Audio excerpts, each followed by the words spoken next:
2008 financial crisis.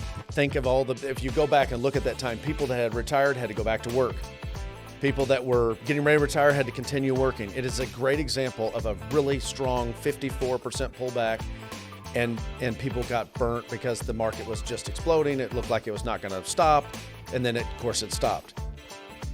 All thoughts and opinions shared in this recording belong to the participants. This podcast is meant to inform and educate and should not be seen as solicitation or endorsement for business. Welcome to the Market Moment. This is Matt, and I am joined by Isaac Johnson and John Markfeld. Good morning. That was a really quick, soft hello. Hello. Hello. Hey, I'm all about business. Yeah, let's get to it. Just straight to it. No, we're excited to be on here this morning. It's been a couple weeks since I've been on here, so I've got just hours and hours worth of content. I think our viewership went up big time since I've been out. But we did miss you. Probably.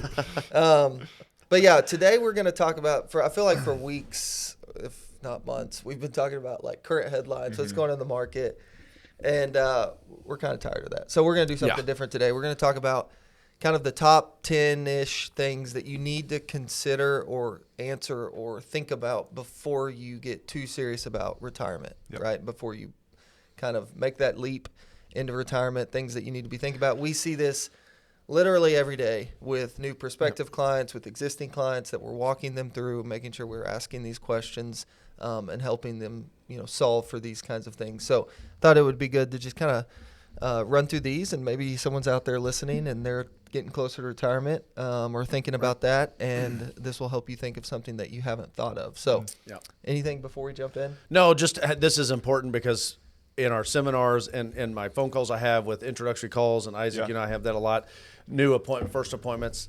most people do not have a clue. We sit here and we do it every day, so we just think it's all common sense, common knowledge. But most people, I talked to a widow yesterday, 56 years old, and she has zero clue what to bring in, what to do. And we set the first appointment. I gave her the list of things that we're going to go through. It made her feel really good because she was not, and she can get all that, prepare all that.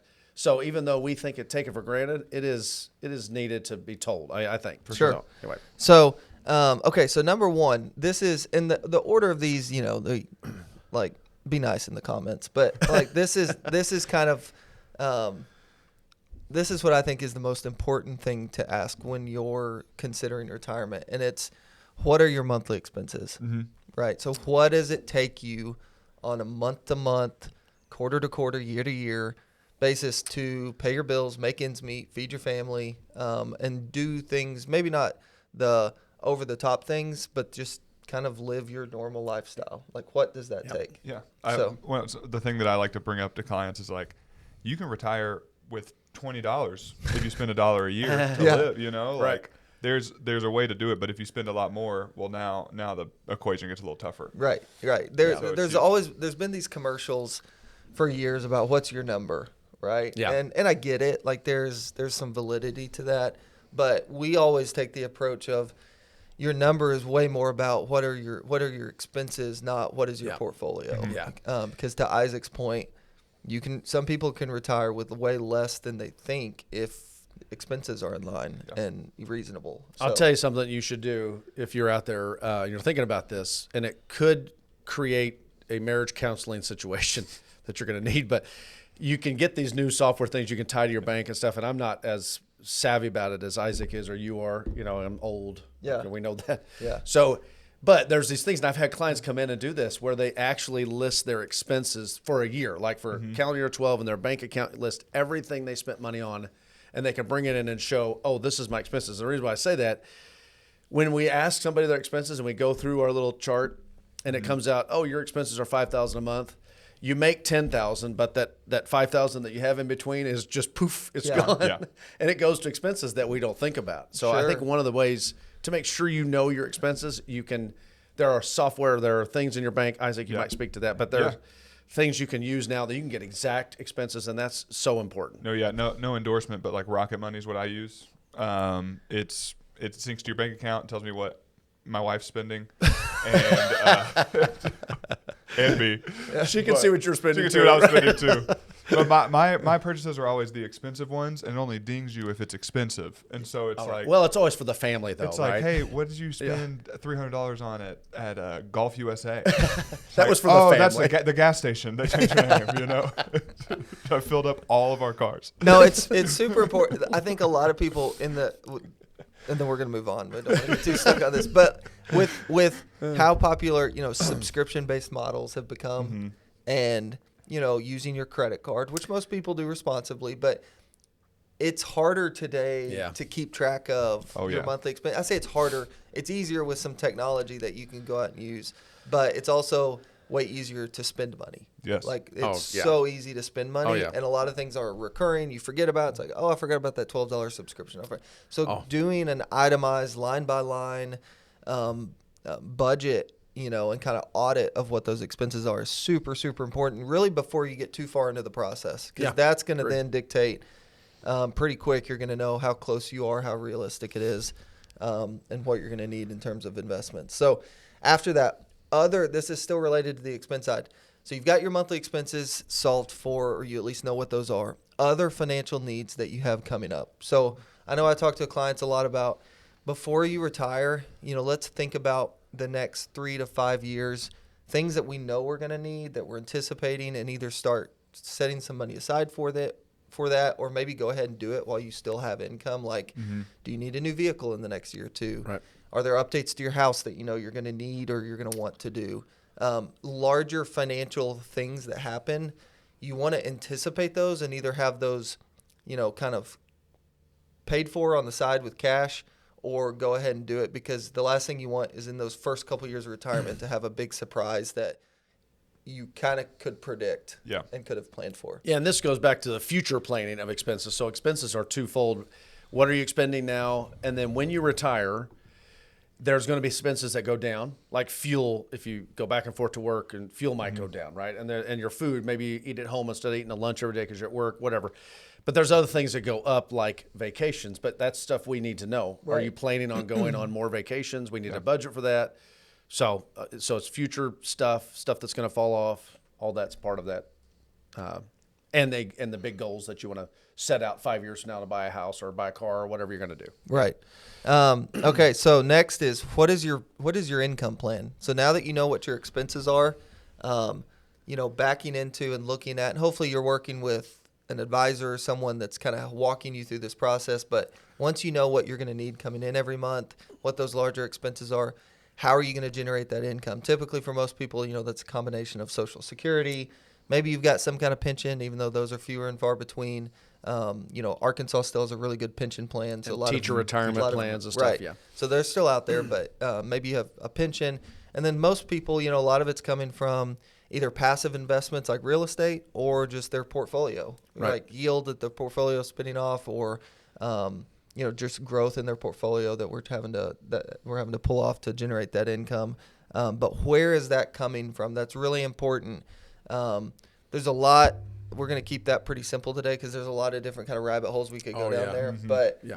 But you have to have an income plan. So, retirement is an income problem, right? That's what you're solving for. Yeah, I mean, kind of what you're saying. The first 3 we covered are what's going out and what's coming in. Yeah, and that's what retirement is. That's what life is. Cash flow.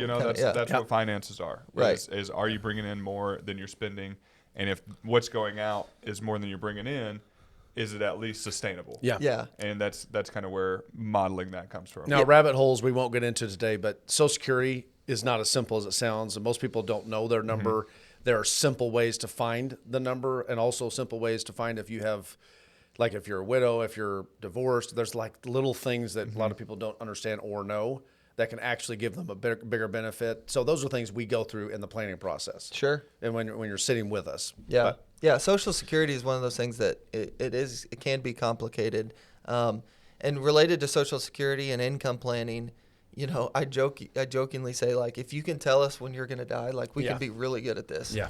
But joking aside, having that kind of life expectancy conversation of, based on your personal health, your family health, do you anticipate or expect to live to 95, or is, if you make it to 80, Is that going to be kind of way beyond what you ever thought was possible based on your personal circumstances? And so from that income planning, expense planning, that's also a big part of it, is just what that longevity looks like and how long we need to plan for that income. The next thing I had listed was, do you need an estate plan, right? So working with a lawyer or an advisor, advisor can't give you legal advice, but they can give you feedback and do kind of trust reviews and different things for you. Sure. Just to kind of help point you in the right direction so that you can go get the proper legal advice. We have a partnership with wealth.com now, which is a new software program that has attorneys behind the scenes that can help you draft documents and help answer your questions of what you need and what that might look like. But, knowing your situation, there's so many different situations that you need proper estate planning. That's not just, hey, I want to avoid probate, right? Yep. Oh, there's so many. I have so many examples in my career where people needed to get a trust done. My dad's best friend needed a trust badly for some specific things he wanted done, did not get it done, had a massive stroke. Nothing turned out the way he wanted, and I had begged him for years to get that trust done. So that's a big thing. When we talk to our clients about that and we ask them and this goes into legacy planning, what your goals are after death, I guess. And when we hear trigger things, sometimes it leads us to, hey, you've got to get this solved correctly. You need a trust or you need an attorney or so on. And that, even as simple as just reviewing beneficiaries. Yes, I mean, 100%. there's so many horror stories you hear, mainly with like life insurance, that it's a first wife gets the life insurance policy. And then the kids and the current wife are sitting there, because they never just reviewed who it was going to. Or beneficiaries weren't listed at all, so it's going to immediately go through the probate process. So whether you need a trust or not, a basic will, power of attorneys, that's another big one, is something happened to you and you needed someone to make decisions on your behalf, whether it be healthcare or financial. There's kind of a general package that you should consider, and then, getting advice and guidance on what might be most applicable for you. But there's so many situations where you may or may not need a trust. Arkansas is a beneficiary deed state where you can list beneficiaries directly on real assets like a home, vehicles, those types of things. So a lot of people think, hey, I need a trust, and maybe they don't, right? Maybe they just need proper beneficiary planning. Maybe they need this, list a beneficiary on their home, will, power of attorney, and they don't need a trust. But you still have to go do some of the work to figure that out, right? And so super, super important. You're going to save your beneficiaries, kids, nieces, nephews, whoever that may be, a lot of time and headache if you do that. So this is for people retiring really at any stage, but primarily if you're retiring a little bit earlier, so before Medicare eligibility, what is your health insurance which plan? is 65. 65, yeah. And this is the number one question that comes up in my office. Yeah. Is like, if somebody's, they're 60, 61, 62, wanting to retire, and it's like, okay, well, we have to now bridge that gap to 65. Right. Yeah. And that kind of comes back to the income planning a little bit. It depends on what leaving work looks like, if COBRA's in play. I mean, there's a lot that even goes into insurance. Yeah, but you need to know, because it can be, if done properly and there's income planning, and you want to go out on the open marketplace and you can get it for really cheap, or it can cost you a fortune. A lot of money. It can be the most expensive thing you have Single until line you item. hit 65, Yeah. right? Yes. I mean, so it's worth. You have to know that number. I think that's a great point. People are worried about it. Sometimes you over worry about it, and people work until 65 because they just don't want to mess with it. Yeah. When they could have afforded it, it's not that Just bad. go a talk lot to of somebody. times. Just Yeah, go ask talk the to somebody. questions. There, Yeah. it can be tricky, if I'm being honest with you. There's not Yeah. always like a great solution for it, Right. but oftentimes the right questions, the right guidance, you can go find a feasible option that's affordable and gives you the coverage. Yeah, you need. it's similar to the, like, when should I turn on Social Security question. It's Yeah, like, exactly. If you can tell me how many times you're going to go to the doctor, like, I Right. can tell you what kind of insurance Exactly. you need. Exactly. It just depends. Yep. So that's a big one. Another thing is, being honest with yourself. And we have a process that we walk clients through with this. And then a lot of it's just conversational, but being honest with yourself with in terms of how much risk or volatility that you're going to be comfortable with Sure. moving forward. So, once you get to that point, everybody's heard me talk about it a lot of times, but the retirement red zone. Love it. Isaac. I stole it. Yeah. I take credit for it now, actually. No. So the retirement red zone, I don't know where I got it. I stole it from someone else, but I consider it 5 years before retirement and 5 years after retirement. It's kind of the most critical point in your financial journey. Yeah. That you're leaving work. There's a lot of emotional, psychological things going on, and just not saving anymore. Uncertainty, and now you're starting to pull off of your investments, and so that's really hard for people. And so your time horizon is the longest it's going to be, right? Because you're just retired. Yeah. And so there's a lot of components there that add up to say, hey, if you're going to need to try to avoid a major swing in your investment accounts, like this is the time that you need to try to avoid that. Yeah. Now, you don't want to be overly cautious or scared, but we have to be honest with ourselves and yourself of how much risk and volatility am I comfortable with now that I'm entering now that I'm exiting the accumulation stage and getting into the cash flow decumulation stage of my financial journey. Yeah, I'm going to say something to that too, and I think this is a mistake made a lot. When we're building our portfolios, and I'm going to go back to 2009 through today, the market, as we talked about many times, has gone up exponentially. 6,400 on the Dow to 45,000. I know I used the Dow, but the same percentage on the S&P. But this is just an exponential growth period over the last 15 years. And those that are retiring right now, they've been dollar cost averaging in their 401ks forever, and the 401ks have done really well. So oftentimes when we sit down with clients, I'm not trying to sound silly, but it's like they've become used to the market is just going to perform well and do well. Mm-hmm. When you're working and you're putting money in and you're accumulating, and the market's doing well, it's like everything is perfect, and it's been that way for a while.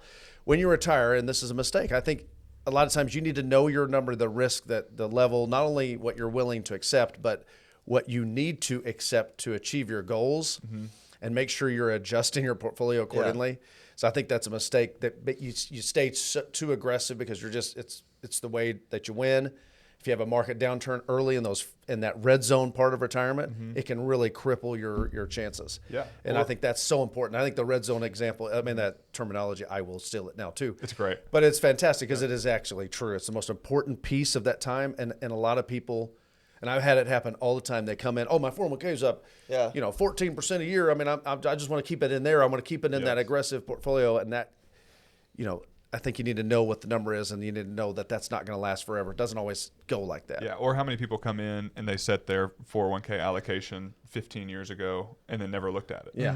Right. And it's done well by default. It's done great. And then you end up in the same place. It's like, well, we'll just do the same thing. And it's just not. Well, when you compound a 40% pullback with a 5% withdrawal rate, it's the critical. The math just doesn't work. It's critical. It creates a critical situation. If that if that happens at the wrong time. Again, if that happens in your late 70s, early 80s, you're probably going to be fine. Yeah. To be honest with you. But if it happens at 62 and you just retired, that can be devastating. It can be devastating. And it might be something that you'd never be able to make up from. So. Ask folks, because I was in this again. We know I'm old. Okay. You keep saying it. 2008 financial crisis. Think of if you go back and look at that time, people that had retired had to go back to work.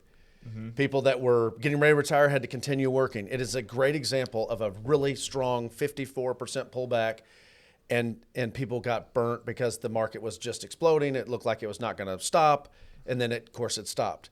And then the folks that were in that situation at that time, it really crippled them. Now, 2009 to now, it's not been that way. It's been great.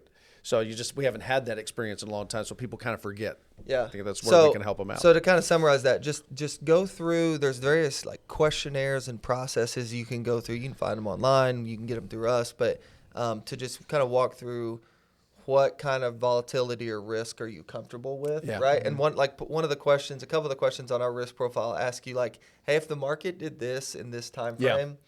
How would that make you feel? Yeah. Right. And it kind of makes you stop and be honest. It's okay, if the market dropped 33% in a quarter, I think is our then how would I? And it's okay, you got to process through that because then you start doing the numbers. Okay, I got $1 million, and now I've got 700, and I'm retiring. It's I don't like that. Yeah. Right. So just slow down and really process those things because.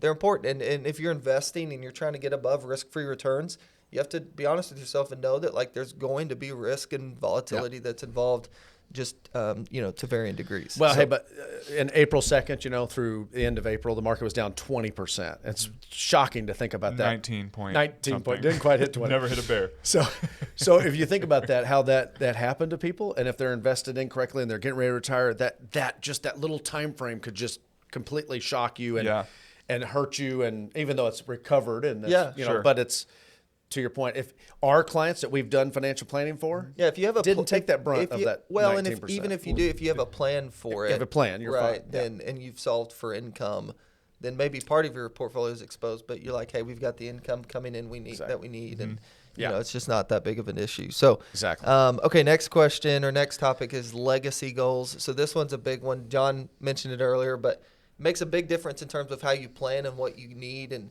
how you're going to take income if you want to leave your kids or your family or charity a certain amount of money when you're done, or if you want your last check to bounce. Yeah, right? exactly. And so we need to know those things. You need to know those things and have those conversations on the front end. It's becoming more and more popular, which I'm a huge advocate for, but more and more popular to help your beneficiaries and the kids while you're living versus just leaving it at the end. Right. Which we really lean into that and encourage people to do that because we think there's a ton of value in being able to see your kids and your loved ones benefit from your hard work and success, and there's a lot of joy that can bring to you. Yep. So and there's some savviness to it as far as protection from other things, long-term care, Medicaid. Oh, sure. Oh, yeah. Just there's things. So again, getting deeper, but but just general legacy, not just what you leave at the end, but how you want to give and what the timeline and the timing of all of that. Super important to have a plan for that. Not everyone's everyone's gonna be different, but that's an important thing to really think through. I tell people all the time, the hardest part of our job is getting clients to tell us their goals and what they want. It really is. Yeah. Like the numbers, the planning behind the scenes, it's because what we do, we have the systems, we have the team. Yep. Like it's pretty straightforward, right? It's not super complicated. Right. We've got to, evaluate and do some planning and there's a lot of thought and effort that goes into it. But really the hardest part is getting clients to sit down and say, no, this is how we want to give our money to our children, and this is how much, and this because most people just haven't sat down to plan and think through that in the way that they need to. Yeah, most people just think whatever's left over, right? And they want to leave something. They would just whatever's left over. Again, not to get too deep in the weeds, but QCD. Like I don't think a lot of people know that term, qualified charitable distribution. But if you're charitable inclined and you give to your church, at 70 and a half and beyond, you can actually take money from your IRA, give it directly to church, not have to pay taxes on it. And I think that people are in a good position that can do that. It's a game changer, So anyway, those are the type of things that we can help on charitable giving and then legacy planning, gifting while you're alive, hitting those limits every year. And there's unique ways to do it. Great things. Right? Like if you want to spend all your money, but you want to make sure there's something left, maybe there's a life insurance play, right? You say, hey, I want to make sure there's $1 million left, but we want to not be worried about what we're spending. So there's like so many different ways that you can go solve for this, but you have to know what you want and then go find someone, that can help you plan for that and get it done. The last thing I have, and then anything you guys have, is tax planning. So this is something that you need to be thinking about. You're probably going to need some guidance and an advisor or tax planner, somebody to help you with this. But as you're looking at income planning, charitable planning, all of this, like how do you do that in the most tax effective way possible? Yeah, no, it's just a matter of every dollar you probably have saved up is titled differently, and you don't know it. I can't tell you, being so young. I'm gonna flip the script on you. I've had several friends who they've opened Roth IRAs when they were like 21, 22, and then 2 or 3 years later they're like, hey, this isn't doing anything. It's like, well, you didn't invest it. They're Roth dollars, but you still have to do something with them. So you have your Roth, your pre-tax, your non-qualified funds, and where does it make sense to take stuff from at different points of retirement is a lot. I mean, it ties into the big expense planning that you're going for. Right. Is like, okay, it probably doesn't make sense to pay taxes on that. Take a huge chunk out of the pre-tax. What other vessels do we have at our disposal? Yep. And making sure you're making the right decisions there, which is something that probably shouldn't do without some guidance. Yeah. There's a You know? lot of There's a way complexity to mess to that it. up.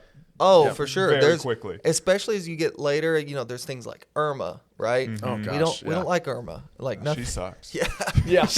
Yeah. Irma's bad. Irma's bad, and so Irma changes your Medicare bracket. It's not a real person. Yeah. Exactly. We're not attacking an We're not attacking individual. somebody. But there's nuances in the tax code that, one, they are what they are, but they also change. So it's like it's a changing game and environment that we're having to plan around. But there's just so many complexities to tax planning, and people talk about diversification from an investment standpoint all the time. We also like to talk about diversification from an asset location perspective of like where are your assets being held and how much flexibility do you have to take income from where you need to take it from long term as tax codes change and evolve. The last thing we want to do is be pigeonholes ourselves into a situation where it's like, hey, all of our money's in this kind of account, right, and so we've got to take it regardless of what taxes are and what they say. And so, like, how do we give ourselves some flexibility? So there's just a lot of nuances there. It's kind of a second layer conversation because it's hard to have that one if you don't know what your monthly expenses are. Right. You don't know what you've got to have those first. But once we know those, then we can get into the efficiency of, okay, how do we, pay Uncle Sam what we owe him so we don't go to jail, but also make sure we're paying as little as possible and positioning ourselves in the best way possible moving forward. I want to wrap it up with this from my perspective. This is all excellent stuff, right? And we do take it for granted because it's stuff we do every day. But just think of it like this: if you're listening to this and you do not have a plan, you want a plan. Once you have a plan with a good advisor, right? Once you have a plan and the meetings you have set up, periodic meetings, you actually can rest easy. And I think that's the thing. It's like stressful to think about gathering all this stuff, figuring all this stuff out. But if you have an advisor working with you and you actually get the front part of it, getting all the questions answered, then it's easy to keep it on track and make it work the rest of your life. Adjustments. Adjustments. There's never going to be a plan that's perfect, that's risk-free, that's guaranteed.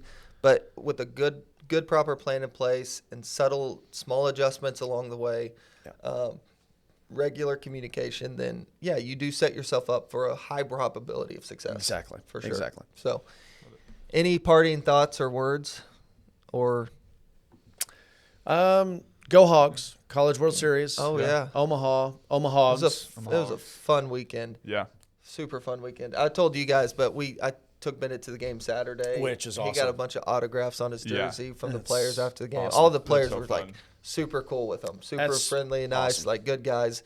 Bennett was just on cloud 9, so it was a fun weekend to whoop up on Tennessee, and College World Series will be fun. We got a tough draw.